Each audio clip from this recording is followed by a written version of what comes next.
इसके कई अर्थ आते हैं। इस शब्द के साथ बड़ा अत्याचार भी हुआ है तप शब्द के साथ। जैसे गुरु शब्द के साथ बहुत बड़ा अत्याचार होता है, ऐसे इस तप शब्द के साथ भी बहुत बड़ा अत्याचार हुआ। और लोगों ने क्या समझ लिया तप शब्द का मतलब? तप शब्द का मतलब ये समझ लिया कि अपने शरीर को कष्ट देने का नाम क्या है? तप है। डिस्कवरी चैनल पर कुंभ के मेले की एक डॉक्यूमेंट्री दिखाई जा रही थी। मैं उस डॉक्यूमेंट्री को देख रहा था,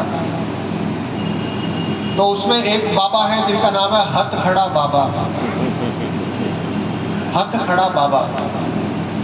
और उन्होंने पिछले 25 वर्षों से अपना हाथ खड़ा किया हुआ है, नीचे नहीं लाए हो। और उनके यहाँ बड़ी भीड़ लगती है भक्तों की, बड़ा चढ़ावा चढ़ता है, बड़े लोग आते हैं, बड़ा तपस्वी माना जाता है उनको। लेकिन इससे आगे की घटना दिखाई डिस्कवरी चैनल ने। वो उनके आश्रम में पहुंचा जहां उनका आश्रम बना हुआ है, जहां के वो मूल रहने वाले हैं, जहां उन्होंने वो तपस्या प्रारंभ की। और वहां के एक व्यक्ति से पूछा, व्यक्ति थोड़ा सा पता नहीं उनसे नाराज था या सत्य प्रिय था, सत्य को बोलने में प्रिय था। उसने कहा जी सच्ची बात मैं बताता हूँ आपको, पहले बाबा जी ने 21 दिन के हाथ खड़े करने की तपस्या ली थी, हाथ खड़े करने की 21 दिन की। और हाथ खड़ा करने का मतलब है हमारे हार्ट में इतनी पावर नहीं होती कि वो सिर से ऊपर ब्लड को फेंक सके। आप थोड़ी देर के लिए हाथ ऊपर खड़ा करें तो हाथ में झंझनाहट होने लगेगी, चींटियां चलने लगेंगी, ब्लड जाना बंद हो जाएगा, यहाँ से ऊपर ब्लड नहीं जा सकता, हमारे हार्ट में इतनी पावर नहीं है। तो जब दर्द होता था तो अफीम खाते थे, भांग खाते थे, हाथ को बांध करके कपड़े से खूंटी में बांध दिया था इन्होंने, और जबरदस्ती करके हाथ को बांधे रखा 21 दिन में।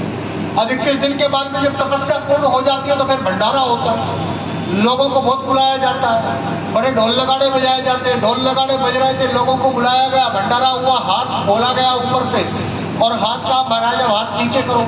अब महाराज जोर लगाए लेकिन हाथ नीचे ना हो। अब महाराज ताकत लगाए हाथ नीचे ही ना हो। फिर कुछ लोगों ने हाथ पकड़ करके देखा नीचे कर करके, लेकिन हाथ नीचे ना हो, महाराज ही नीचे आ जाए। तो डॉक्टर को बुलाया गया। डॉक्टर ने कहा कि ब्लड न जाने के कारण से सेल्स डेड हो गई है, और अब ये हाथ ऐसा है जैसे वृक्ष पर कोई सूखी हुई टहनी लगी हुई हो।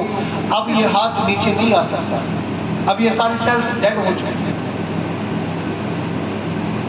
लोगों ने आपस में निर्णय किया अब क्या किया जाए। तो एक जो बड़ा भक्त था वो बाहर निकला, ढोल नगाड़ों की आवाज शांत हो गई। उसने सब भीड़ के सामने हाथ उठा करके कहा कि महाराज जी के हाथ खड़ा करने से दुनिया का इतना कल्याण हुआ, हमारा इतना भला हुआ, हमारा इतना मंगल हुआ कि महाराज जी ने यह प्रतिज्ञा कर ली कि इस संसार के कल्याण के लिए अब जीवन भर हाथ खड़ा रखेंगे। और हम लोग इतने अज्ञानी हैं, हम लोग इतने असावधान हैं कि हम इसको तप कहते हैं, हम इसको तपस्या कहते हैं।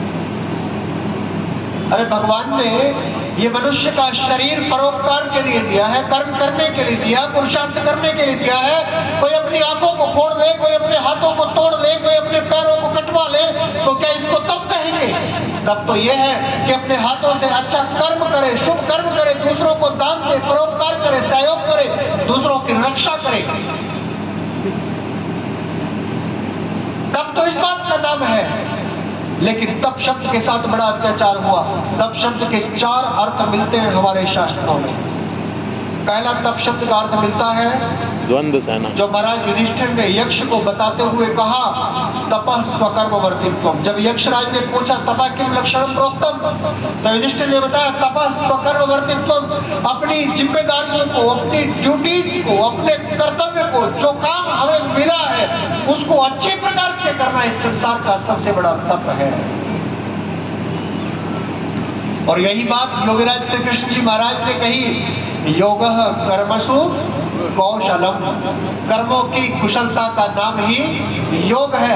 आप जो कर्म कर रहे हैं, आप एक पिता के रूप में हैं, आप एक माता के रूप में हैं, आप एक शिक्षक के रूप में हैं, आप एक प्रबंधक के रूप में हैं, आप एक एडवोकेट के रूप में हैं, आप एक सैनिक के रूप में हैं, आप एक अधिकारी के रूप में हैं। जिस भी रूप में जो भी जिम्मेदारी आपको मिली है, यदि आप उस जिम्मेदारी को अच्छी प्रकार निभाते हैं तो वस्त्र चाहे किसी भी रंग के आपके हो, आप तपस्वी कहलाएंगे, आप तपस्वी कहलाएंगे। और वस्त्र रंग करके हाथ पैरों को अपने तोड़ फोड़ लेने से मेरी दृष्टि में और यक्षराज और युधिष्ठिर की दृष्टि में आप तपस्वी कभी नहीं कहलाए। दूसरा तप का लक्षण मिलता है तपोसारम इंद्रिय निग्रह। यह लक्षण मिलता है चाणक्य नीति। चाणक्य ने कहा कि तप का सार है इंद्रियों का निग्रह करना, अपनी इंद्रियों को वश में करना, अपनी इंद्रियों को अपने वश में रखना, इसका नाम है तप। जब भारत की स्वतंत्रता और स्वाधीनता की बात चल रही है तो मैं आपकी दृष्टि में थोड़ी सी ये बात डाल दूं कि भारत पर सबसे पहला आक्रमण जिसने भारत के एक छोटे से हिस्से को जीत लिया था वो हुआ था रावण के समय, जब रावण ने बाली को जीत लिया था, खर और दूषण को अपना प्रतिनिधि बना लिया था। और दूसरा आक्रमण भारतवर्ष के ऊपर हुआ था सिकंदर के समय, जब सिकंदर ने आक्रमण किया था और तक्षशिला को जीत लिया था। एक चाणक्य के नाम से एक पुस्तक मिलती है, उस चाणक्य नाम की पुस्तक में तक्षशिला के उस युद्ध का वर्णन है, तक्षशिला के उस विजय का वर्णन है। मैं आपकी जानकारी के लिए वो प्रसंग बता दूं, जब तक्षशिला पर सिकंदर ने विजय प्राप्त कर ली, बिना युद्ध के विजय प्राप्त कर ली, कोई प्रतिरोध का सामना नहीं करना पड़ा। जाकर के देखता है कि ना तो राजा मिला राजमहल में, न मंत्री मिला और न सेनापति मिला, तीनों गायब। सिकंदर की नींद उड़ गई कि तीनों गायब है, इसका मतलब कहीं ना कहीं छुप करके प्रतिवार करने की तैयारी कर रहे हैं, अर्थात मुझे चैन से बैठने नहीं देंगे, भगा करके छोड़ेंगे। अपनी सेनाएं लगा दी, अपने गुप्तचर लगा दिए कि ढूंढ करके लाओ तीनों को। अगले दिन एक सेना नायक सिकंदर की सेना का तीनों को बंदी बना करके लाया, हाथों में रस्सियां बंधी हुई है, वस्त्र अस्त व्यस्त है, बाल बिखरे हुए हैं, चेहरे का नूर उड़ा हुआ है, ऐसा लगता है जैसे स्नान भी नहीं किया।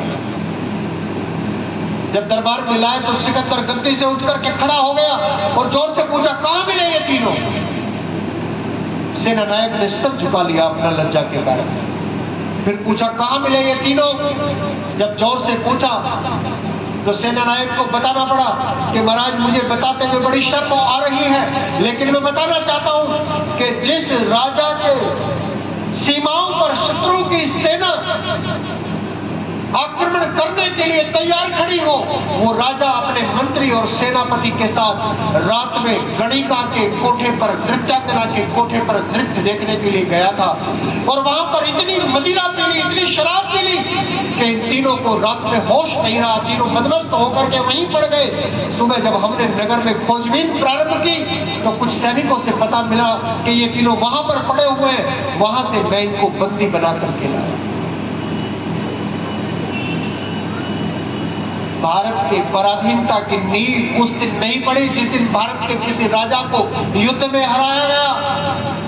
भारत की पराधीनता की नींव पानीपत के मैदानों में नहीं रखी गई। भारत की पराधीनता की नींव अरब से आक्रमण करने वाले मोहम्मद बिन कासिम के द्वारा सिंध पर राजा दाहर के समय नहीं रखी गई। भारत की पराधीनता की नींव उस दिन रख दी गई थी जिस दिन भारत के राजा, मंत्री और सेनापति अपनी इंद्रियों के दास बन गए थे, इंद्रियों के गुलाम बन गए। जिस दिन देश के शासक, जिस दिन देश को राज्य करने वाले अपनी इंद्रियों के गुलाम पराधीन बन जाएंगे, उस दिन राष्ट्र को पराधीन बनने से कोई रोक नहीं सकता। ये तो भला हो महात्मा चाणक्य का, उसने चंद्रगुप्त जैसा वीर सेनानी तैयार करके कई हजार वर्षों तक के लिए पराधीनता को परे धकेल दिया। परंतु फिर भी चाणक्य की ये शिक्षा जैसे ही किताबों के पन्नों के ढेर में बंद हुई, जैसे ही लोगों ने इस बात को पढ़ना पढ़ाना छोड़ा, जैसे इस देश के क्षत्रियों ने अपने आप को विलासिता के पंख में डुबोया, वैसे ही भारत की पराधीनता की नींव पड़ी। इसलिए तप का मतलब है अपनी इंद्रियों का निग्रह करना। अब इंद्रियों के निग्रह करने की बात